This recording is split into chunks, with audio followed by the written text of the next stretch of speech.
humans, this is Kaisif and welcome back, and today we are going to be looking at a Shulker box searching system. So let's get down to this. So as you can see, this is the system that we're going to be working with, and this is the backend, or the brains of the system. It's pretty simple, just three components. Now, the contraption consists of four parts: a search box, an output box, a reset button, and the database. Now, the database is the storage of all your unorganized Shulker boxes, where you might have random items just stored and you want to find, say, particular items that are stored in it. Now, here, say I wanted to find a sticky piston, because those are a pain to craft. As you can see, some of the Shulker boxes have a small amount or a small number of sticky pistons, and it's a pain to go through all of them. So we are going to automate that process. So here's how you use it. You first flick the reset button. The item from your previous runs comes through that. It's resetting the system, and you chuck in the item that you want to be searched. Send off your Shulker box storage for offloading and, if you will, boot loading. And the searching sign switches on, and as you just saw, the items all empty out. Now there you can see a Shulker box which is being searched for any pistons. That one happens to be empty, so we're not getting any pistons coming through.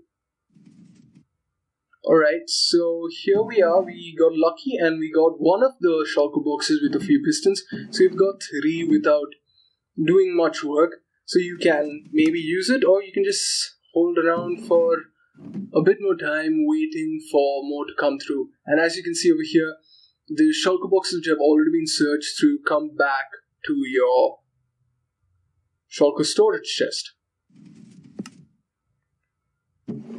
And once again we have a few pistons flowing through. It takes its time. It depends on the number of Shulker boxes you've got. And now the system is done searching. As you can see, there's no Shulker box there, and if you check over here, there are 63 sticky pistons. I had 64 stored in them. There are going to be a couple slotted away in the back end, and here we've got all 11 Shulker boxes that we started with sans any of the pistons.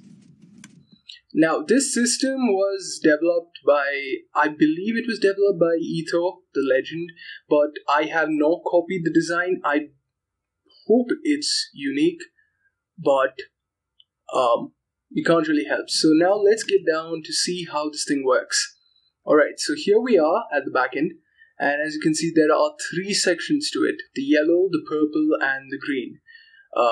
Now we will be looking at the yellow section, which is pretty much the anchor to the whole system. So here what we've got is a very simple item filter. This hopper is the main hopper, or the searching hopper. As you can see, I've put 41 and 3 pieces of bedrock. That's because you want to put an item over there which won't be found in your Shulker boxes. You usually should take an item and name it. I was a bit lazy. And you want it in this particular configuration because that stops any more items from flowing through that. It locks the system. Now you can throw an item through that hopper and it will end up in the filter hopper. The filter hopper allows only the items in the first slot to go through. Once a sticky piston goes through, it changes signal strength to 3, which powers a repeater, which powers a torch, which unlocks the hopper. And as you can see, there are a couple stuck back here. So you don't want to be using this for your diamond sorting because, well, you're not going to get all your diamonds. There's going to be a couple stuck back, but the next time you use it, they will all come through. And this hopper chain is for the Shulker boxes that have already been searched, which goes to your original sorting system. Now here is the reset button. This is how it works. There's a dropper running into another item filter circuit. The repeater over there is to make sure it's unidirectional. So what happens is when you flick that button, it allows the sticky piston in the first slot to free up. The reason I'm using an item filter is because that provides the exact right amount of pulse length to unlock that. Once again, this is a very similar item filter.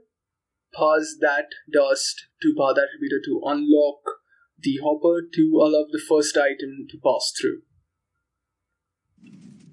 You do require to occasionally reset the dropper over here, but if you fill it up to the brim with a bunch of junk items, it should give you about 576. So let's see if we can power this button.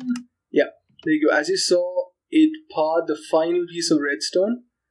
You now have one extra piece of warped fungus over here, and the first slot has been freed up, ready for you to use it for the next time. Alright, so now onto the green part of the circuit. Now the green circuit is for your shulker transport and offloading. So the minecart chest is sitting on top of a powered rail. When you flick the button, it sends the shulker boxes off to this very simple offloading system. It's a very standard design. The hopper runs into a chest, which is vital. You don't want a hopper running into another hopper because that changes the speed of items being sucked out and it doesn't pass stuff and signs. So comparator into a repeater into a torch into redstone, which pass the rail. How when the chest comes through and an item flows into the hopper, it briefly unpasses everything, allowing all the items to pass through. Now the chest fills up with shulker boxes and feeds into the dispenser. Now the dispenser is what, well, you guessed it, dispenses all the shulker boxes through. Now if I took a shulker box and demonstrated it here, you can see that all goes through, goes into the dispenser, and based on our clock, it occasionally dispenses said shulker box. And after some time, the piston should break the shulker box and it will go into the hopper line to get back into storage, as we just saw there.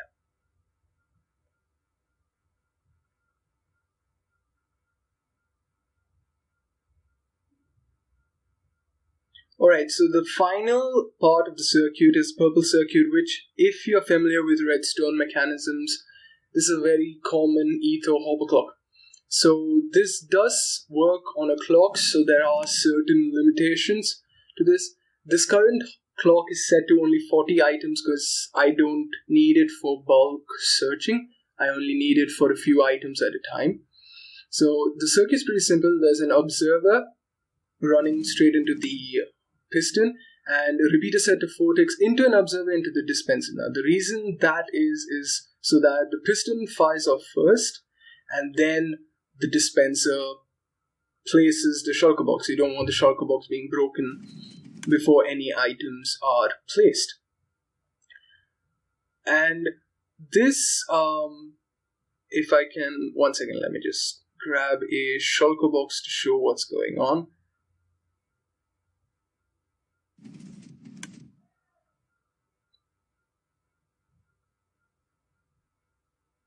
Alright, so if we place the shulker box right back in and we wait for the hopper clock to run out, as it's just about to, you should see the piston fires and then the shulker is deposited.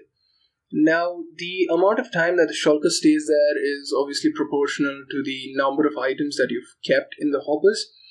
If you are using this for bulk searching, say you want to find all the stone in your unsorted shulker boxes, you are going to have to fill up the hopper with 5 stacks of items. However, this system is probably better for finding those trace few pieces of redstone that you've left around somewhere, or say fence gates or something like that. That's why you should probably use the system, not for sorting your entire thing out. Yeah. So the way that you lengthen the pulse to make sure that you can find more items is by just chucking in some more stone there, as I just mentioned. And once again, this system is inspired by Etho's Googler. This serves the same function, but I have no idea the redstone behind that particular machine, and I would like to say this is my own design, but you can never be too certain. But anyways, people, thanks for watching, and I will catch you next time. See you soon.